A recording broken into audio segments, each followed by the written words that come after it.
Hello dear student, welcome back পাঠশালা YouTube channel. ক্লাসের শুরুতে সকলকে জানাই শুভ নববর্ষ, হ্যাপি নিউ ইয়ার 2025। গডের কাছে প্রার্থনা করি এই 2025 সালে তোমাদের যে স্বপ্নগুলি রয়েছে সেগুলি যেন পূরণ হয়। আমাদের এই স্টুডেন্ট লাইফে আমাদের এখন একটাই স্বপ্ন, যে জীবনে কিছু একটা করে পরিবারের সাথে বা পরিবারের পাশে আমরা দাঁড়াবো, মা বাবাকে দেখব। তোমাদের এই স্বপ্নটা যেন সকলে পূরণ হয়, এটি আমার ভগবানের কাছে প্রার্থনা রইল।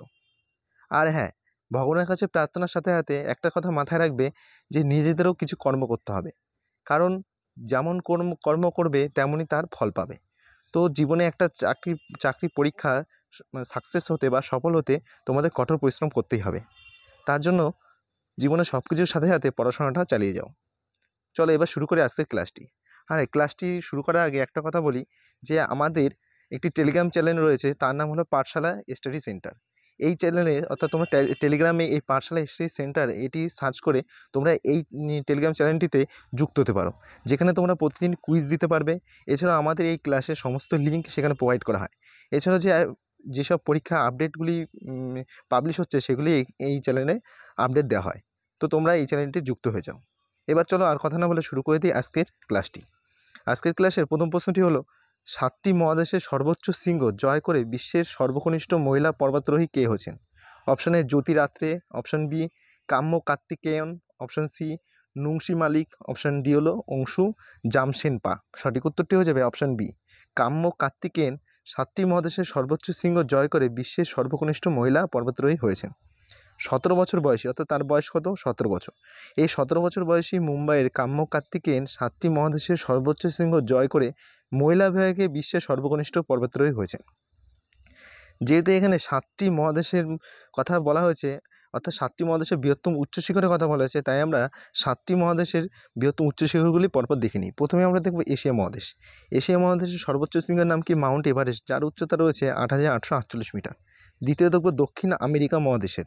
দক্ষিণ আমেরিকা মহাদেশের সর্বোচ্চ শৃঙ্গ রয়েছে মাউন্ট অ্যাকনকাগুয়া, যার উচ্চতা হলো 6,962 মিটার। তৃতীয় দেখব উত্তর আমেরিকা মহাদেশ, যার সর্বোচ্চ শৃঙ্গ হলো মাউন্ট ডেনালি, যার উচ্চতা হলো 6,190 মিটার। আফ্রিকা মহাদেশ।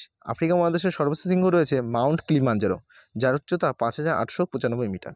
ইউরোপ মহাদেশের সর্বোচ্চ শৃঙ্গ হচ্ছে মাউন্ট এলব্রাস, যার উচ্চতা 5,642 মিটার। আন্টার্কটিকা মহাদেশের সর্বোচ্চ শৃঙ্গ হলো মাউন্ট ভিনসেন্ট, যার উচ্চতা কত? 4,892 মিটার।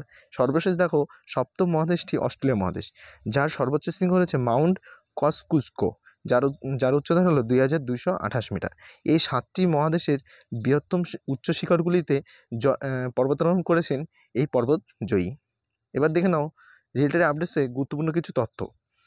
প্রথমে দেখো বাচিন্দ্রী পাল, 1984। মাউন্ট এভারেস্ট আরোহণকারী প্রথম ভারতীয় মহিলা ছিলেন এই বাচিন্দ্রী পাল। সন্তোষ যাদব, 1993 সালে প্রথম মহিলা যিনি দুবার মাউন্ট এভারেস্টে আরোহণ করেছিলেন। আংশু জামশেনপা 2017 সালে 118 ঘন্টা 15 মিনিটে দুবার মাউন্ট এভারেস্ট আরোহণ করেছিলেন এই সময়ের মধ্যে আংশু জেনশেনপা 2017 সালে।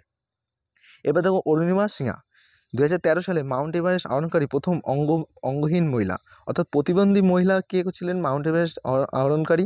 অরুণিমা সিংহা। তাহলে আমরা কিছু গুরুত্বপূর্ণ তথ্য রিলেটেড আপডেটসে দেখে নিলাম। যদি আমাদের এই ক্লাসটি ভালো লাগে থাকে তাহলে অবশ্যই এই ক্লাসটি লাইক এবং সাবস্ক্রাইব করে সকল বন্ধুদের মধ্যে শেয়ার করে দিও। আর হ্যাঁ, ক্লাস শেষে সবাই কমেন্ট বক্সে কমেন্ট করে জানাবে এই ক্লাসটি সকলে কেমন লাগলো। এবার দেখো 2 নম্বর প্রশ্নটি। 2 নম্বর প্রশ্ন হলো, স্টাম্পড বইটি কোন প্রাক্তন ভারতীয় ক্রিকেটারের আত্মজীবনী? Option A Rahul Dravid, option B Anil Kumble, option C Kapil Dev, option D হলো সৈয়দ কিরমানি। সঠিক উত্তরটি হলো অপশান ডি সৈয়দ কিরমানি। ভারত সর্বপ্রথম যে বিশ্বকাপ জিতেছিল 1983 সালে, সেই বিশ্বকাপ দলেরই সদস্য অর্থাৎ ক্রিকেটার ক্রিকেটার ছিলেন এই সৈয়দ কিরমানি। এবার দেখো 1983 সালে ক্রিকেট বিশ্বকাপ জয়ী দলের সদস্য সৈয়দ কিরমানি স্টাম্পড শিরোনামে তার আত্মজীবনী প্রকাশ করেছেন। অটোবায়োগ্রাফি অর্থাৎ আত্মজীবনী নিজের জীবন ও ক্রিকেট কেরিয়ারের কথা জানিয়েছেন এই কিরমানি এই স্টাম্প বইটিতে। এবার দেখো অ্যাবাউট অফ দ্য টপিকে খেলোয়াড় এবং তাদের আত্মজীবনী সম্পর্কিত কিছু জিকে। এবার দেখে নাও অ্যাবাউট অফ দ্য টপিকে। প্রথমে দেখো ব্রিং ইট অন, এটি কার আত্মজীবনী? দীপা মালিকের আত্মজীবনী। এবার পরবর্তী দেখো উইটনেস এটি কার আত্মজীবনী? সাক্ষী মালিকের আত্মজীবনী হলো witness. Playing it my way, Sachin তেন্ডুলকরের আত্মজীবনী হলেন playing it my way. 281 and beyond, এটি ভিভিএস লক্ষ্মণের আত্মজীবনী। A straight from the heart Kapil দেবের আত্মজীবনী। The test of my life Yuvraj Singh এর আত্মজীবনী হলো the test of my life. The nice guy who finished first এটি কার আত্মজীবনী? রাহুল দ্রাবিড়। তাহলে আমরা খেলোয়াড়দের কিছু আত্মজীবনী দেখে নিলাম যেগুলি পরীক্ষায় কিন্তু এসেছে, আবারও আসতে পারে।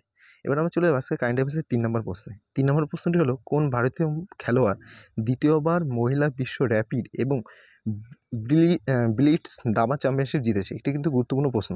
Option A Harika Dronavalli, option B Tania Sachdev, option C Koneru Humpy, option D হলো ভক্তি কুলকার্নি। সঠিক উত্তরটি হলো অপশান সি কেনেরু হাম্পি। তিনি সম্প্রতি দ্বিতীয়বারের জন্য মহিলা বিশ্ব র্যাপিড এবং ব্লিটস দাবা চ্যাম্পিয়নশিপটি জিতেছেন। নিউ ইয়র্কে অনুষ্ঠিত এই টুর্নামেন্টে হাম্পি ফাইনালে ইন্দোনেশিয়ার আইরিন সুকদান্দারকে হারিয়েছে। এর আগে 2019 সালে জর্জিয়ায় এই চ্যাম্পিয়নশিপটি জিতেছিল কেনেরু হাম্পি। রাশিয়ার 18 বছর বয়সী ভলোদার মুরজিন পুরুষদের ফাইড ওয়ার্ল্ড র্যাপিড চ্যাম্পিয়নশিপের খিতাবটি জিতেছে। এবারে চলে যাবো আজকের কারেন্ট অ্যাফেয়ার্সের 4 নম্বর প্রশ্নে। 4 নম্বর প্রশ্ন হলো বসনিয়ার কোন ঐতিহ্যবাহী প্রেমের গানটি ইউনেস্কো ইনট্যাঞ্জিবল কালচারাল হেরিটেজের তালিকায় অন্তর্ভুক্ত হয়েছে? সঠিক উত্তরটি হয়ে যাবে অপশান বি সেভ দালিস্কা। সেভ দালিস্কাটি বসনিয়ার ঐতিহ্যবাহী প্রেমের গানটি ইউনেস্কো ইনট্যাঞ্জিবল কালচারাল হেরিটেজের তালিকায় অন্তর্ভুক্ত করা হয়েছে। বসনিয়ার ঐতিহ্যবাহী প্রেমের গান সেভ দালিস্কা, যাকে বলকান ব্লুজ বলা হয়, এটি 27 ডিসেম্বর 2024 তারিখে ইউনেস্কো কর্তৃক অস্পষ্ট সাংস্কৃতিক ঐতিহ্যের তালিকায় অন্তর্ভুক্ত করা হয়েছে। ইউনেস্কোর ইনট্যাঞ্জিবল কালচারাল হেরিটেজ তালিকায় এমন জিনিসগুলি অন্তর্ভুক্ত করা হয়েছে যা ইউনেস্কোর একটি স্থানের সাংস্কৃতিক ঐতিহ্যের অংশ হিসাবে বিবেচনা করা হয়ে থাকে। এবার দেখুন আজকে 5 নম্বর প্রশ্নটি। কে 53তম সিনিয়র মেন্স হ্যান্ডবল চ্যাম্পিয়নশিপ 2024-এর শিরোপাটি জিতেছে? সঠিক উত্তরটি হয়ে যাবে অপশান সি কেরালা। কেরালা 53তম সিনিয়র মেন্স হ্যান্ডবল চ্যাম্পিয়নশিপ 2024-এর শিরোপাটি জিতেছে। চণ্ডীগড়কে 34 এবং 31-এ হারিয়ে কেরালা তার প্রথম সিনিয়র জাতীয় পুরুষ হ্যান্ডবল চ্যাম্পিয়নশিপের শিরোপাটি জিতেছে। Kerala Devendra best player of the championship হয়েছে এবং রাহুল সেরা গোলরক্ষক হিসেবে পুরস্কারটি পেয়েছেন। এই প্রতিযোগিতাটি চাঙ্গা নাসিরিতে, অর্থাৎ যেটি কেরলে অবস্থিত, সেখানে আয়োজিত হয়েছিল এই 53তম সিনিয়র মেন্স হ্যান্ডবল চ্যাম্পিয়নশিপটি। এবার দেখে নাও আজকে কারেন্ট অ্যাফেয়ার্সের 6 নম্বর প্রশ্ন। প্যাংগং লেকে কার মূর্তি স্থাপন করা হয়েছে? আরেকটি গুরুত্বপূর্ণ প্রশ্ন। Option A Mahatma Gandhi, option B Subhash Chandra Bose, option C Sardar Vallabhbhai Patel, option D হলো ছত্রপতি শিবাজি। সঠিক উত্তরটি হয়ে যাবে অপশান ডি ছত্রপতি শিবাজি। প্যাংগং লেকে অর্থাৎ প্যাংগং হ্রদে ছত্রপতি শিবাজির মূর্তি স্থাপন করা হয়েছে। ভারতীয় সেনাবাহিনী প্যাংগং লেকে তীরে ছত্রপতি শিবাজি মহারাজের একটি বিশাল মূর্তি উন্মোচন করেছেন। এই মূর্তিটির উচ্চতা কত? এই মূর্তির উচ্চতা হলো 20 ফুট। এই মূর্তিটি উদ্বোধন করেছেন সেনাবাহিনীর 14তম কর্পস ফায়ার এবং পুরী ফিউরি কোরের commander lieutenant general Hitesh Bhalla এই মূর্তিটি উন্মোচন করেছেন। এবার অ্যাবাউট অফ দ্য টপিকে সম্প্রতি কিছু স্থাপিত মূর্তি সম্বন্ধিত কারেন্ট অ্যাফেয়ার্সগুলি দেখে নাও। দিল্লির বাসিরা পার্কে বিরসা মুন্ডার 20 ফুট লম্বা মূর্তি উন্মোচন করা হয়েছে। সর্দার বল্লভভাই প্যাটেলের মূর্তি, যেটি আদমশুমারি ভবন নয়াদিল্লিতে অবস্থিত, সেখানে স্থাপিত করা হয়েছে। সামাজিক ন্যায় বিচারের মূর্তি 125 ফুট লম্বা, যে এই মূর্তিটি কার? ডক্টর বি আর আম্বেদকরের মূর্তি, এটি বিজয়ওয়াড়া, এটি অন্ধ্রপ্রদেশে অবস্থিত, সেখানে উন্মোচন করা হয়েছে। মহারানা প্রতাপের 21 ফুট মূর্তিটি হায়দ্রাবাদে উন্মোচন করা হয়েছে। জেনারেল বিপিন রাওয়াতের মূর্তি দেরাদুনে উন্মোচন করা হয়েছে। এবার দেখুন আজকে কারেন্ট অ্যাফেয়ার্সের 7 নম্বর প্রশ্ন। একটু অসুবিধা হচ্ছে কারণ বুঝতেই পারছো হ্যাপি নিউ ইয়ার চলছে, এর জন্য বাজি শব্দটা তোমাদের আসছে, ঠিক আছে? তোমরা একটু ম্যানেজ করে নাও। এবার দেখো 7 নম্বর প্রশ্ন। পুরোহিত গ্রন্থি বা বলতে পারো পূজারী গ্রন্থি এই সম্মান প্রকল্প কোথায় শুরু হয়েছে? Option A Punjab, option B Haryana, option C Rajasthan, option D হলো দিল্লি। সঠিক উত্তরটি হয়ে যাবে অপশান ডি দিল্লি। দিল্লিতে পুরোহিত গ্রন্থি অর্থাৎ পূজারী গ্রন্থি এই সম্মান প্রকল্পটি শুরু হয়েছে। পূজারী গ্রন্থি সম্মান স্কিমের মাধ্যমে দিল্লি পুরোহিত এবং গুরুদ্বারে পুরোহিতদের 18,000 টাকা মাসিক সম্মানই দেওয়া হবে, ঠিক আছে? এবার অ্যাবাউট অফ দ্য টপিকে দিল্লি সরকারের কিছু প্রকল্প দেখে নাও। দিল্লিতে মহিলা সম্মান যোজনা শুরু হয়েছে, যার অধীনে মহিলাদের প্রতি মাসে 1,000 টাকা প্রদান করা হবে। সম্প্রতি দিল্লিতে সঞ্জীবনী যোজনা চালু করা হয়েছে, যার মাধ্যমে 60 বছরের বেশি বয়সী প্রবীণ নাগরিকদের বিনামূল্যে চিকিৎসা দেওয়া হবে। Arvind Kejriwal doctor Ambedkar scholarship scheme ঘোষণা করেছেন, যার মাধ্যমে দিল্লি সরকার একটি দলিত পরিবারের সন্তানদের শিক্ষা এবং বিদেশি বিশ্ববিদ্যালয়ে যাওয়ার জন্য খরচ বহন করবে এই ডক্টর আম্বেদকর স্কলারশিপের মাধ্যমে।